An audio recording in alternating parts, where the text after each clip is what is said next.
سب سے پہلے تو پاکستان کے اس موقف کی کہ پاکستان نے اس واقعے کے بعد نہ صرف اس واقعے کی مذمت کی،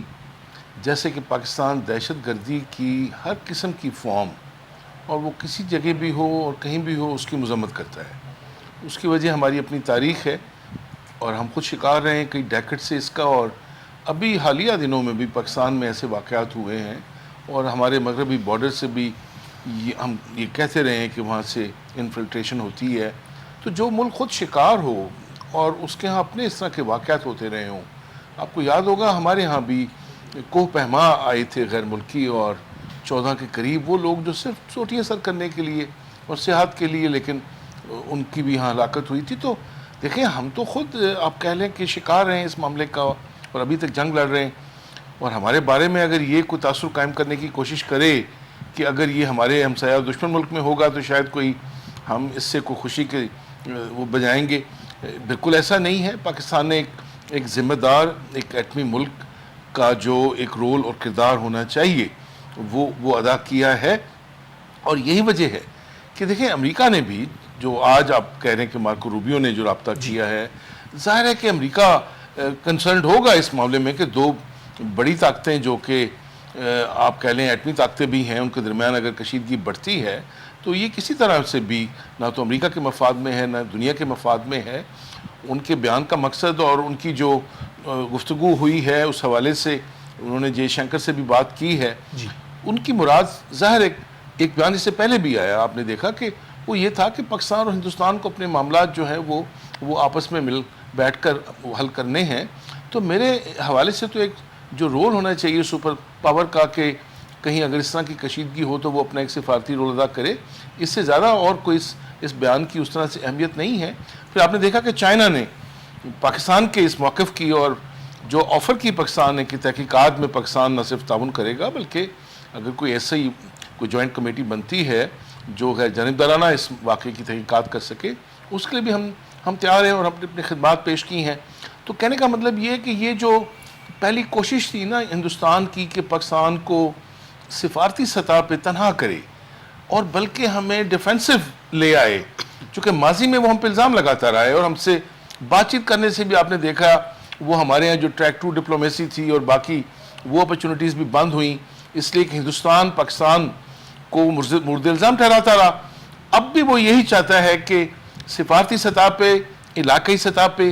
عالمی سطح پہ پاکستان کو کسی طرح سے عالمی برادری میں آپ کہہ لیں کہ تنہا کرے، جس میں اس سے اس وقت تک بڑی بری طرح سے ناکامی ہوئی ہے۔ ٹھیک ہے ڈاکٹر احسن صاحب، میں آپ سے یہ سوال کرنا چاہوں گا، میں نے آپ کے سامنے دفتر خارجہ کا بیان بھی رکھا اور پھر سیکرٹری روبیو کی جانب سے جو کہا گیا کہ اس واقعے کی مذمت جو ہے اس پر زور دیا گیا ہے۔ میں آپ سے یہ جاننا چاہتا ہوں کیا اس بیان سے اور اس لفظ سے کہ مذمت پر زور دیا گیا ہے، کیا وہ پاکستان کا جو موقف ہے اس کو لے کر پاکستان کی ریاست کا کہ یہ ایک فالس فلیگ آپریشن ہے، کیا یہ انڈائریکٹلی یہ کہا جا رہا ہے کہ پاکستان وہ موقف نہ اپنائے؟ بسم اللہ الرحمن الرحیم۔ دیکھیں ایک تو یہ جو پہلگام واقعہ ہے، اب اس کو جتنے دن گزر گئے ہیں تو اس کے لحاظ سے یہ مرحلہ آن پہنچا ہے کہ بڑے ٹھنڈے دل سے اس کا جائزہ لیا جائے۔ جی، بہت گرما گرمی ہو گئی دونوں سائٹ سے، اور اس کو بڑے غور سے بڑی مائنیوٹلی اس کی ہر چیز پر غور کرنا ہوگا۔ دیکھیں پہلے تو یہ دیکھیں کہ کیا بھارت ایک ایسا ملک ہے کہ جہاں پہلے اس طرح قتل و غارت گری نہیں ہوتی اس کے مختلف صوبوں میں مختلف جگہوں پر، اور کیا وہاں پرتشدد واقعات نہیں ہوتے، کیا وہاں مسلمانوں اور سکھوں کے خلاف ایون عیسائیوں کے خلاف جی بالکل، کیا وہاں اس طرح کے پرتشدد واقعات نہیں ہوتے؟ وائی کشمیر؟ تو یہ بہت اہم کویسچن جس میں پیدا ہوتے ہیں۔ اور دوسری بات، یہ سب کو بھی پتہ ہے، ٹی وی پہ یہ ساری چیزیں چل گئی ہیں کہ جی ایف آئی آر 10 منٹ کے بعد انہوں نے کر دی، پھر جو ایف آئی آر کا نیریٹو ہے اس میں جو متن ہے سارا وہ سارا ہی مشکوک ہے، اس میں کہیں دکھائی ہی نہیں دے رہا کہ یہ کوئی واقعاتی بیان ہے، وہ تو ایک الزاماتی ایک ایف آئی آر ہے، وہ کوئی ایف آئی آر تو ایک انفارمیشن رپورٹ ہوتی ہے، وہ تو ایک الزامات کا پلندہ بنا دیا انہوں نے۔ تو یہ ساری چیزیں جو ہے نا یہ مشکوک ہو جاتی ہیں۔ دوسرا ایک پہلو یہ کہ جنوبی ایشیا کے یہ دونوں ملک جو ہیں وہ انتہائی اہم ملک ہیں، بھارت بھی اور پاکستان بھی۔ پاکستان کو جو خطہ میں پورے جنوبی ایشیا میں جو ایک اسٹریٹجک پوزیشن حاصل ہے اس کی وجہ سے ہی امریکہ پاکستان کا الائی بھی ہے دہشت گردی کے خلاف. جی بالکل. کہ آپ کو پتہ ہے کتنے 40 سال ہو گئے ہم کس چیز کو بھگت رہے ہیں, بلکہ 45 سال لگا لیں آپ. تو اب اس طرح بھارت جو ہے وہ اس کا سائز بہت بڑا ہے, اس کی بھی بہت بڑی ایک امپورٹنس ہے, مختلف اس کی وائٹل ایک اس کی اکانومی کے بہت سارے ایشوز ہیں. تو دیکھنا یہ ہوگا کہ بھارت میں یہ جو چیز کی گئی ہے, جس کو یہ ہائپ دی گئی ہے, اس کے ریزلٹس کیا کیا رہے ہیں اب تک. وہ جیسے ڈاکٹر صاحب نے بھی فرمایا کہ جی وہ تو ہم تو یہی کہہ رہے ہیں کہ وہ فیل ہو گیا. کیا وہ دنیا کی نظروں میں فیل ہو گیا؟ اس کے 2-3 چیزیں میں آپ کو یہاں ضرور عرض کرنا چاہتا ہوں. ایک تو دیکھیں جی ایران نے پاکستان کا جو موقف ہے اس کے ساتھ دینے کا جو ہے نا وہ بڑی کلیئرٹی سے کہہ دیا ہے ایران نے.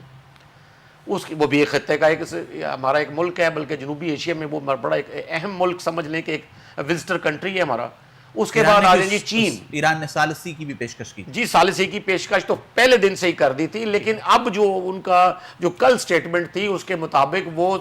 تیار ہے پاکستان کے ساتھ کھڑے ہونے کے لیے کسی بھی جہریت کی صورت میں. دوسری جانب چین آ جائیں, خطہ میں جو اس وقت سپر پاور ہے, بلکہ دنیا میں اس وقت کہہ لیں دوسرے تیسرے نمبر پہ یا چوتھے نمبر پہ کہہ لیں آپ, جو ایکچوئل سپر پاور ہے, جو ایک توازن کا باعث ہے. چین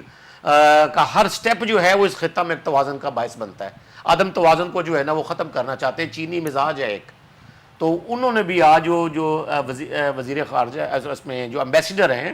اس کے چین کے, انہوں نے بڑا واضح طور پر پرائم منسٹر کو یہ کہہ دیا ہے اور ہمارے نائب وزیر اعظم کو جناب اسحاق ڈار صاحب کو کہ جی چین جو ہے نا وہ خطہ میں توازن برقرار رکھے گا اور کسی جنگی صورتحال کو جو ہے نا اس کو ایوائڈ کرنے کے لیے ساتھ دے گا. تو یہ بھی بڑی ایک اہمیت کا مطلب ہے کہ بھارت کا جو موقع ہے وہ تو کئی زمین بوس ہو گیا.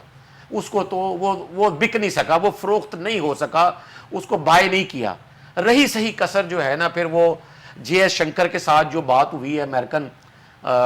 وزیر خارجہ کی, اس نے بالکل ہی ہوا نکال دی ہے. کیونکہ بھارت جو ہے نا اس کو بڑا مان تھا اس بات کا کہ امریکن لابی جو ہے نا اس کا بڑے بھاری انداز میں نا مبہم سا جواب دیں گی, جو کہ شاید پہلے دن کے ایک سٹیٹمنٹ سے لگ رہا تھا کہ ایک کوئی مبہم صورتحال ہوگی, لیکن اب آج جو ہے نا یہ صورتحال یکسر تبدیل ہو گئی ہے.